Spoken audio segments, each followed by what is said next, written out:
Good morning. It is just after 7 a.m.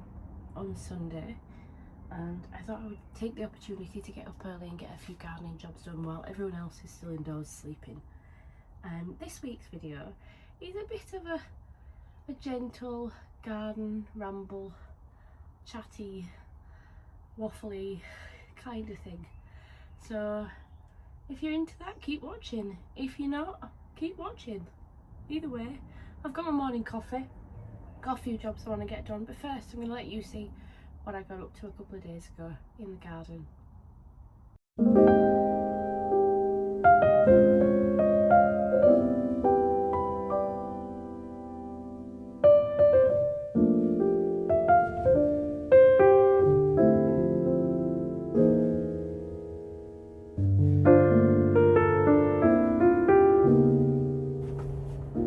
Hello, welcome to the garden at home.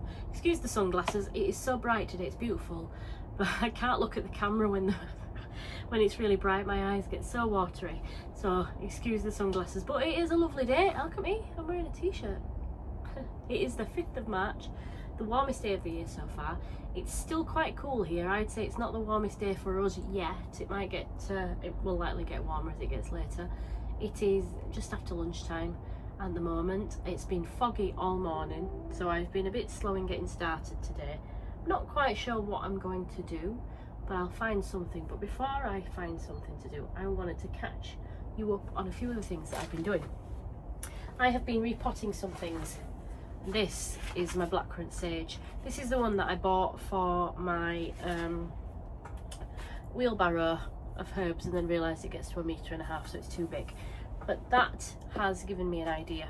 Last week in the allotment video, I was asking what you thought about putting the strawberries in the big strawberry beds, the big beds at the back where I grew squash and beans and sweet corn last year. And somebody did suggest sweet corn. It did do okay there, it grew, but the dry weather and pest damage meant that we didn't get crop. And I'm not going to grow sweet corn this year because, to be honest, it's not likely to really get eaten that much, and it's a lot of space for something. I mean, my oldest would eat a bit of it, but you know, not much. So I am going to turn that into the strawberry bed, and what I'm going to do is I am going to create kind of like almost like a hedge at the back of the strawberry of that bed of aromatic herbs, because aromatic herbs like rosemary, sage, thyme, lemon balm, mint. I won't be planting mint in the border. This kind of sage and lavender, those kind of plants are really great at deterring things like whitefly. So I thought I could create a nice little hedge of the herbs at the back and then plant the strawberries down the front. And obviously that will give because the beds are so large, it should give the strawberries room to put the runners into the ground where they can put the runners into the ground. Or I can take them off and actually peg them down and do it properly like I should. Not likely, they're going to just spread on their own, aren't they? Let's face it. So that's a job possibly for tomorrow. It's going to turn colder tomorrow, but not cold, so we're going to be okay for doing that. And I did say in the last video that I was going to take apart the herb bed. I didn't mean I was going to physically take the bed apart. I'm just going to remove the herbs from it and use it for something else. So those herbs can be cut back and put into that bed there as well. So that should work well, hopefully.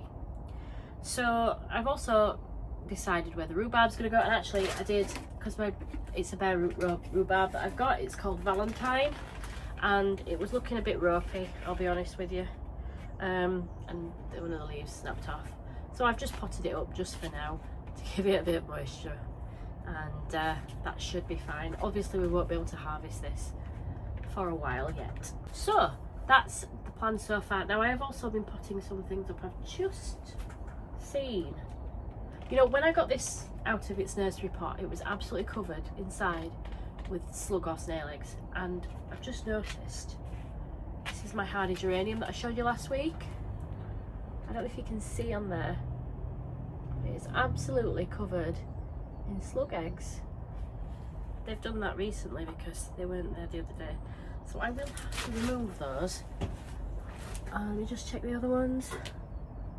Yeah, I mean, maybe they were there Maybe they were there, I don't know, but they've just come up. You see, they weren't even really showing much above ground before. So I'll be removing those. I mean, I'm all for slugs and snails existing, because I think they do play an important part in the garden. We don't always see it that way, but they do. And frustrating as they are. But I don't want eggs all over them, the plants. And I think given the fact that we've had a very wet winter, they've already got a bit of a head start. They don't need... I will relocate them into the field. So yeah, so I'm gonna go and find some jobs to do. Let's see what we can do. I think actually we could work on the little container cottage garden, and I've got some other things to show you because I've had some more deliveries since the last time you were here. So of course I have. Got some more coming as well. Got a J Parker's order coming tomorrow, and I think it's tomorrow, I'm hoping it's tomorrow, and then next week we should have a Farmer Gracie order coming. I don't know where I'm going to put these things. I make really poor decisions when the weather is grey and cold and cloudy, and then when the sun comes out I'm faced with dilemmas. So yeah, let's go and have a look at the container area. Now the first thing you should know is that this is not arranged how it's going to be. I've just sort of plonked things here for now. So when you were last here, I'd put in the tracheospermum there, which is there, and everything's okay there. And I think I had got this lilac, hadn't I, the syringa. You can see it's, you know, the leaf buds are coming now. This is going to need ericaceous compost, so that can be one of my jobs for today. The only problem with this area is I am a little bit lacking in nice large pots. I've got lots of plastic ones, so some things might have to be in plastic pots this year because I can't afford to just go out and buy loads of terracotta. Because I do have a fair few, but some have cracked over winter as well. So we've got some buddleias. This is Wisteria Lane. This came in a 9cm pot, and I've just potted it up. I could do to just cut these little dead bits off at the side, and that looks absolutely fine. And then I've got this one, which is Buddleia Flower Power, and yeah, I haven't potted this up yet, but I need a bigger pot for it. And really, because it's already in quite a large pot, and I was having a look at the roots the other day, it's not pot bound, so I'm gonna wait to put this up until I have a larger pot. Some of these plants I've put in kind of sort of temporary pots almost, because they were really pot bound in their little 9cm pots. So, but ones that are okay will stay in there for now. What's this here? I don't think this is an Escallonia. This is new to me. This is Escallonia leavis pink L, and it's an evergreen shrub, which I love the idea of because I don't have a lot of evergreens. And the evergreens I do have, obviously I've got the California lilacs recently, but then there's that one over there, which actually, because of the wind and the temperature here, it really doesn't like the wind. There's always a cat cleaning themselves inappropriately when I'm filming. I don't know why. Yes, because of the cold wind here, it defoliates. So yeah, so this is going to go in a pot. I'm just thinking now, was it this one that needed the ericaceous? I can't remember now. It's either the lilac or this. I will have a look and let you know. Anyway, yes, I think that one definitely needs moving, doesn't it? Because it's already trying to break free. So I'll look up that compost thing, because I've got both, and then we'll go from there. Now, last week I showed you that I'd got the hydrangea paniculata, which is that there. Vanilla fraise, or vanilla strawberry, vanille fraise. Forgive my French pronunciation, it's terrible. But I also got, from the same place, once that came in, it was so good, I got a hydrangea paniculata collection. Now these all came in 9cm pots, and they were all desperate to get out. So I got 3. Now the varieties I actually thought I was getting, I didn't get. I got this one, which is what I expected. This is Diamond Rouge. And then I got Silver Dollar when I was expecting Limelight. And Sunday Fraise when it said I was just getting one called Fraise. Now I don't know if there was a variety. Is there a variety just called Fraise? But I mean, I don't mind, because I just wanted the hydrangeas. I didn't mind the variety. And Silver Dollar is very similar to Limelight.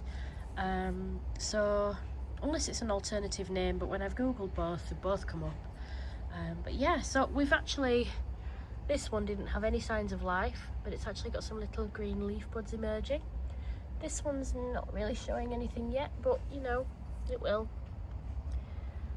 And the little roses that I showed you last week, the little miniature roses, those ones are getting some nice little bits of growth on them.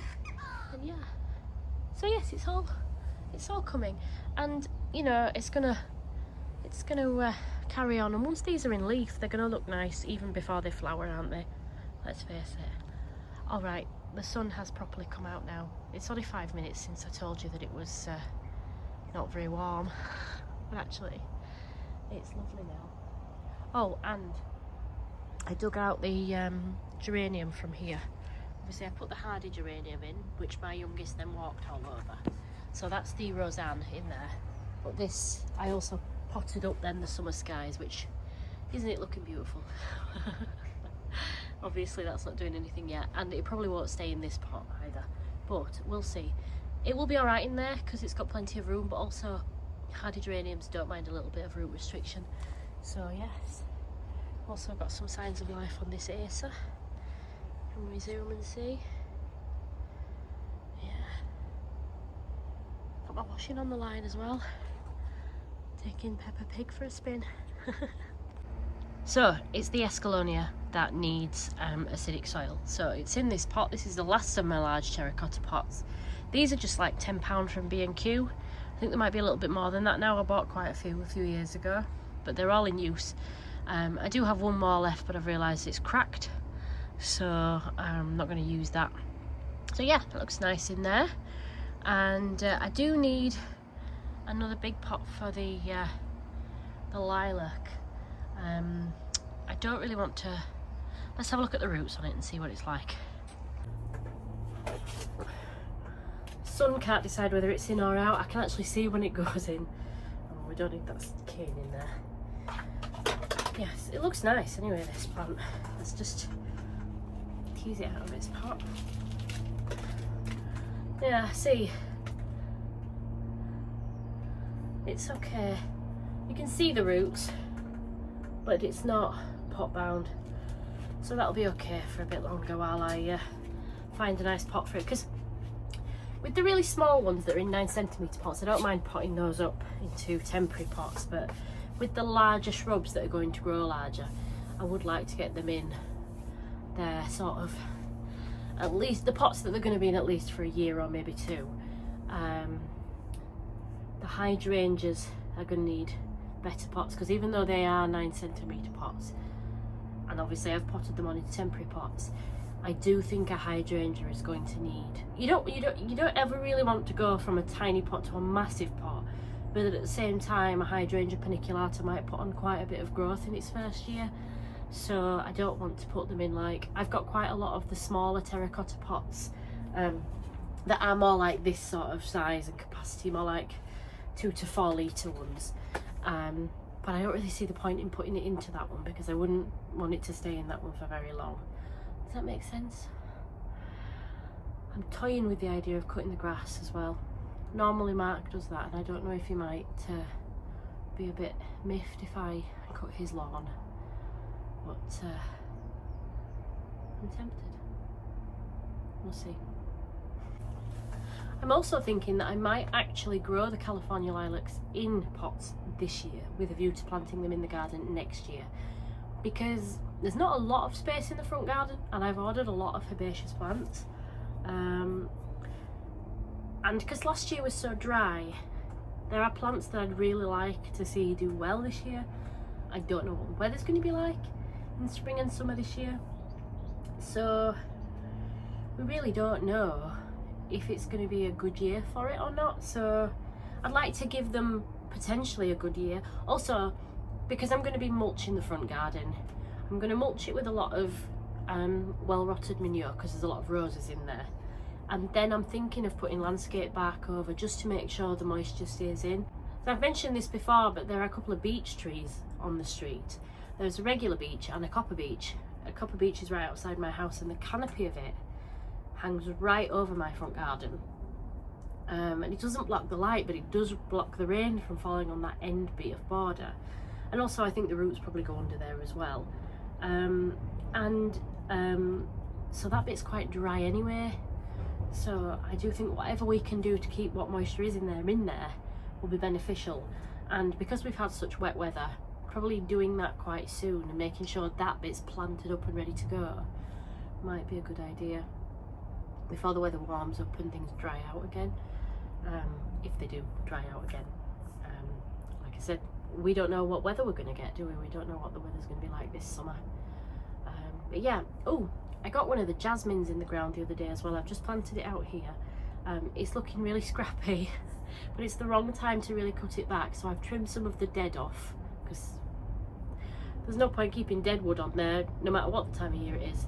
So I've done that, and hopefully that will grow along the fence. I saw somebody say that they could grow to 8 meters, so that might be a little bit big for that rickety trellis, but we'll see.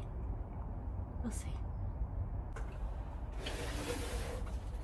I've also still got a Verbena bonariensis in a bucket. It's just got a bit of compost and some water in there. I really need to get that sorted, and my gooseberries are still in here in a bucket as well. So, ooh, I've had some growth on the old Salvia salmon dance on this one. Sadly, this one isn't showing any signs of life, but it's early days yet. I do have a few things in here that I'd quite like to pot up for the cottage container garden as well. Actually, I might go and pot up this Dianthus kahori, because this is really... Why does it look dead in the middle? I don't know where my gardening gloves are. I don't really like not having them. Oh, there's a few slugs and snails in there. Doesn't look that healthy, if I'm honest. I mean, it's still green. Yeah, I think this needs to be taken out of here, and it's quite mouldy actually. I think it needs to be cleaned off and potted up. Let's do that now. Now, first things first, I'll just take this out.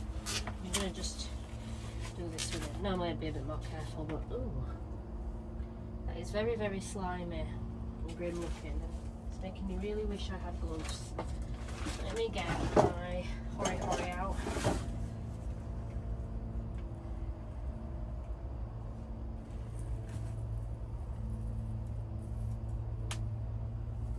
It stinks.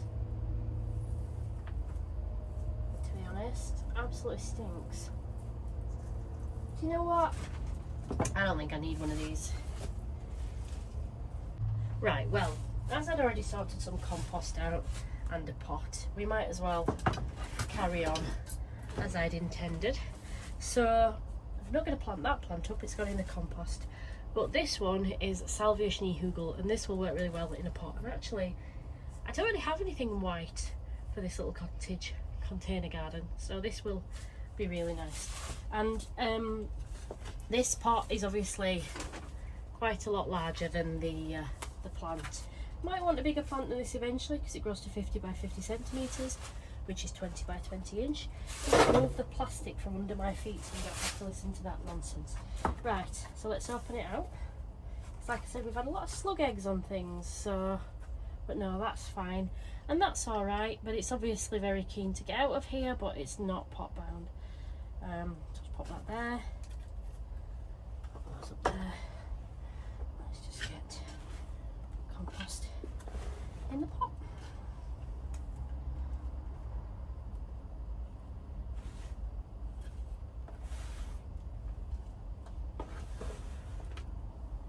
It's so nice to do this today, because this week so far has been the nicest weather we've had this year, and both my kids have been off poorly.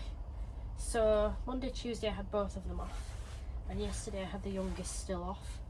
So today's the first day they've gone back, and it's World Book Day, so they've both gone dressed as princesses, so they were very happy to do that. So yes, so there we go. I do love terracotta pots. I just don't, the only other thing that I like as much as terracotta are probably the galvanised metal pots, like the old style ones, you know, like old milk churns and things like that. I think they work really well as a cottage garden plant. So I'm going to pop this out with the others and we'll give it a water. I think there's a few others that could do with the water as well, so I'll go do that now.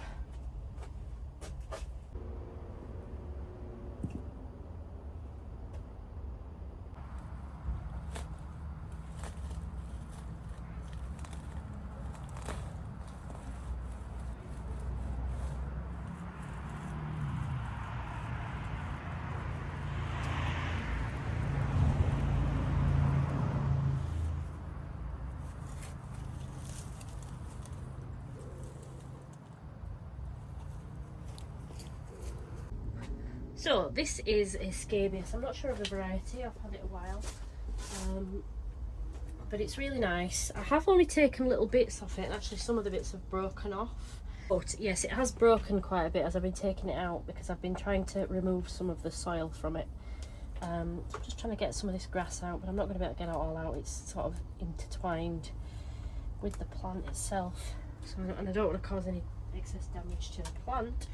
But this is one way you can create more plants in your garden, by dividing up perennials. And this is scabiosa, or scabious as I call it, and it's a really beautiful plant. They do well in my garden, and they should do absolutely fine in a pot as well. So I'm literally just going to plonk it in here, maybe a bit deeper than that, and pop it in here. I know it doesn't look the best, but it should fill out. And let's get that grass from there. We are going to get grass regrowth because I'm not getting all the roots out here. This is going to be a problem for this plant over time anyway. I'm being really messy with this as well, I know. I'm not, you can see why I'm a gardener and not a chef. Yeah, we should get some growth from there, and then we'll see how we get on with the other bits.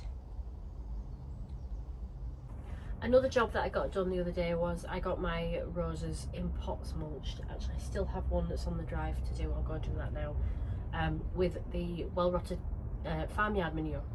It's bagged stuff, so I know it's rotted down enough to use it. I have quite a few bags left. I did actually do the Lady of the Lake that's in the back garden as well, but there is a little wildflower growing behind it that I didn't want to put a load of compost on, so I've kind of piled it up around it a little bit. Cow parsley, that's what I've got growing, and I love cow parsley. I'm quite happy for it to grow in my garden, although it's right next to the rose. I'm wondering if I can move it.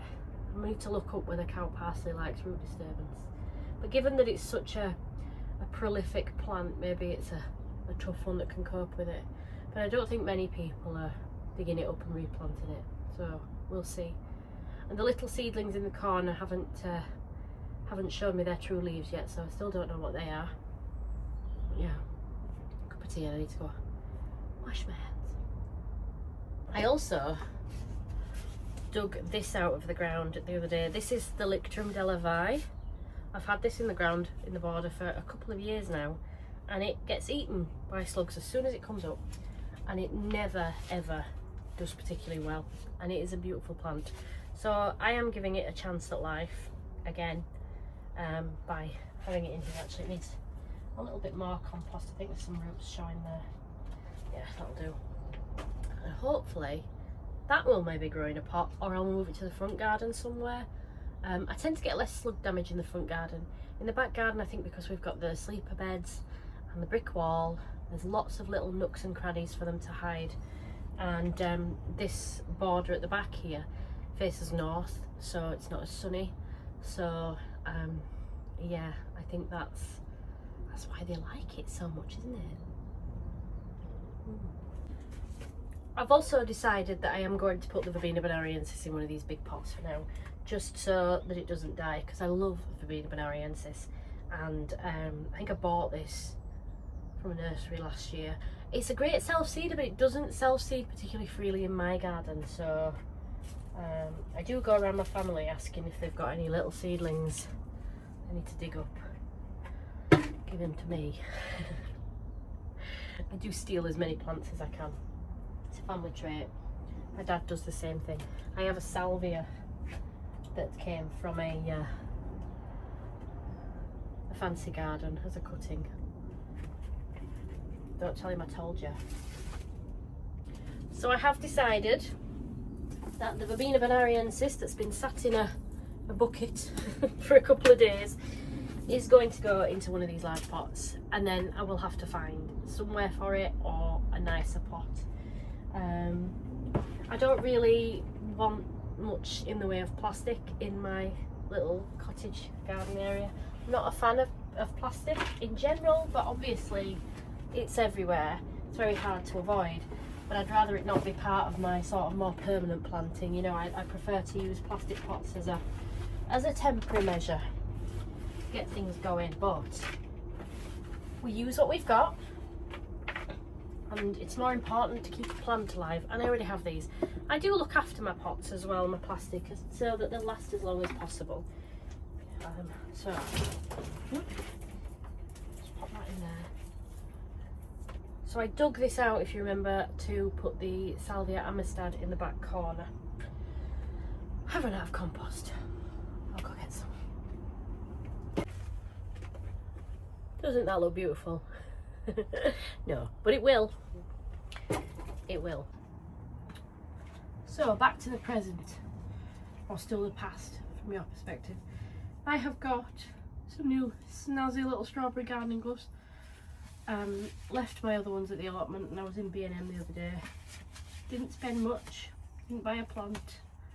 There was a £50 standard viburnum that was in flower that was beautiful that I could have bought, but plus I was in the car with my parents and there was no way it was fitting in there, so I would have had to walk back. I didn't fancy that. We're quite away from home. So I've got an order that I got from J Parker's has come, and I wanted to show you it because this carries on our sort of cottage garden long flowering perennials thing. These are 3 9cm pot salvias, and these are Salvia nemorosa caradonna. These are very long flowering salvias, very beautiful long flowering salvias. These will require deadheading, unlike geranium roseanne that we were talking about the other day. They'll require, you know, deadheading. Now my plan is to start to sort of create a bit of a long flowering backbone in the garden, if you like. Now the garden's already reasonably established, but some things will come back this year, some things probably won't. Some things will be moved as they start to appear, and yeah, salvias and geranium roseanne, Verbena bonariensis. I'm planning on getting some erysimum. There's a variety called Bowles Mauve, which is a beautiful purple and it's long flowering, and I've realised that I think my favourite colour in the garden is purple.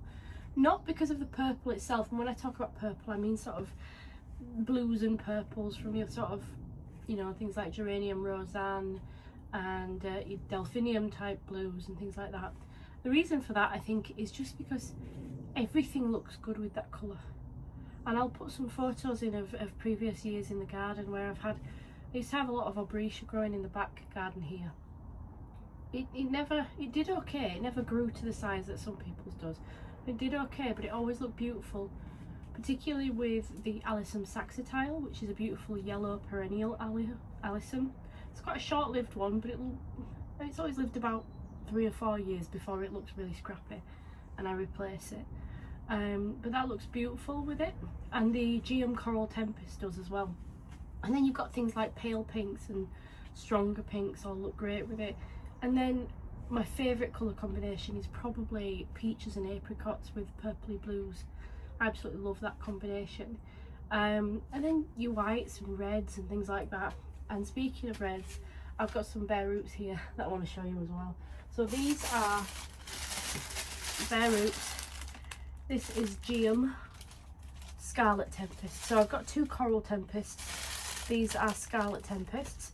And then I've got my Totally Tangerine. And the great thing about these 3 Geums is that they're all sterile. So they will flower throughout the season. Once they start flowering, they'll then carry on potentially till the first frosts. At least till sort of September, October.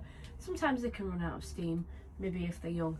But generally speaking, they're going to look great and do great. So I need to get these potted up. They arrived yesterday and I want to get them potted up today. So I think I'm going to go with this size pot. I don't know the dimensions of it, but that's a 9cm pot by comparison, so you can get an idea, or a 3-inch pot if you're working on money. Oops. I just got my little bucket of scraps down here. I don't wash my pots unless I've got a particular reason to. So start by opening the first one. There it is.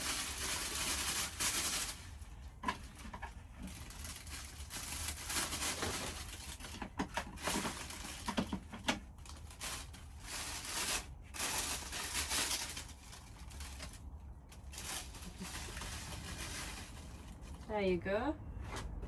There it is. And you see I'm a beauty blogger now, look. No chance.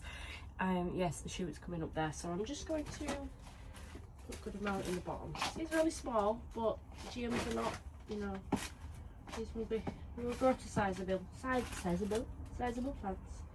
Too much. These will be very happy to get in there. I'm going to put them, you know, a little way underneath because those shoots are going to find their way out. Okay. No, I'm going to have to label these as well because now we're going to have a couple of types of GM.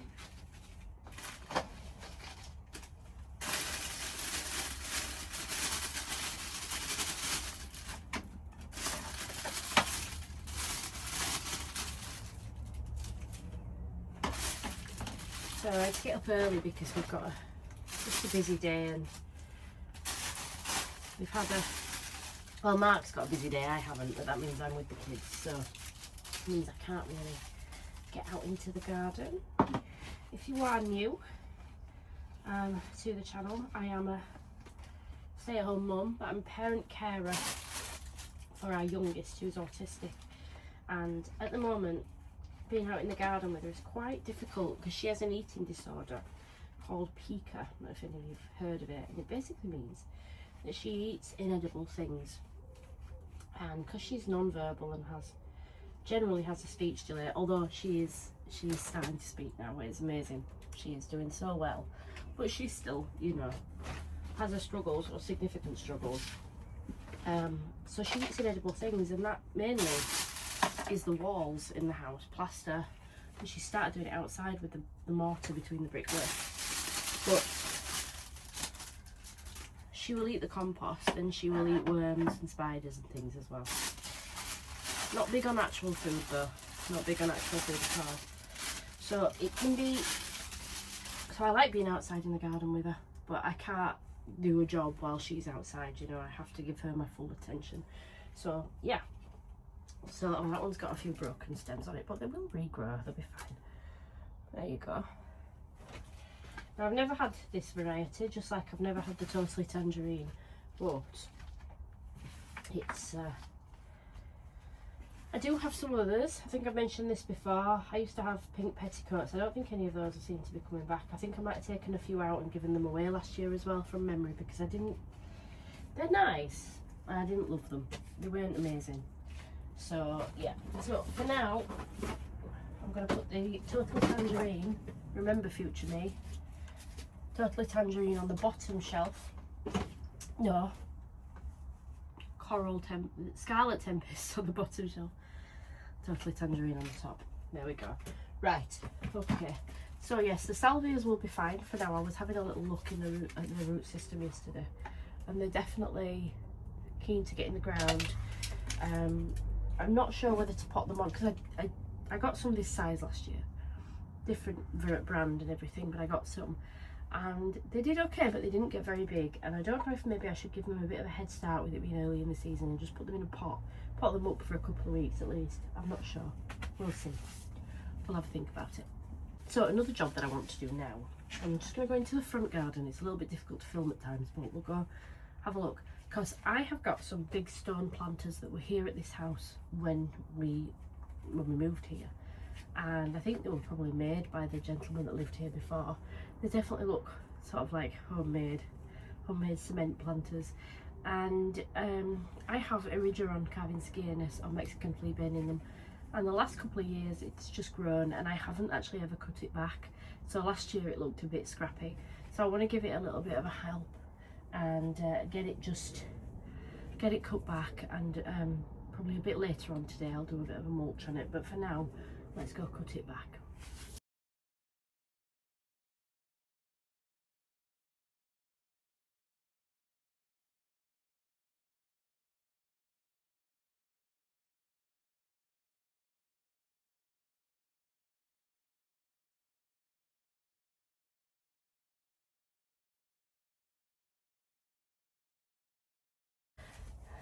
I'll never make it as a hairdresser, honestly, and don't ask me to be doing any topiary balls anytime soon.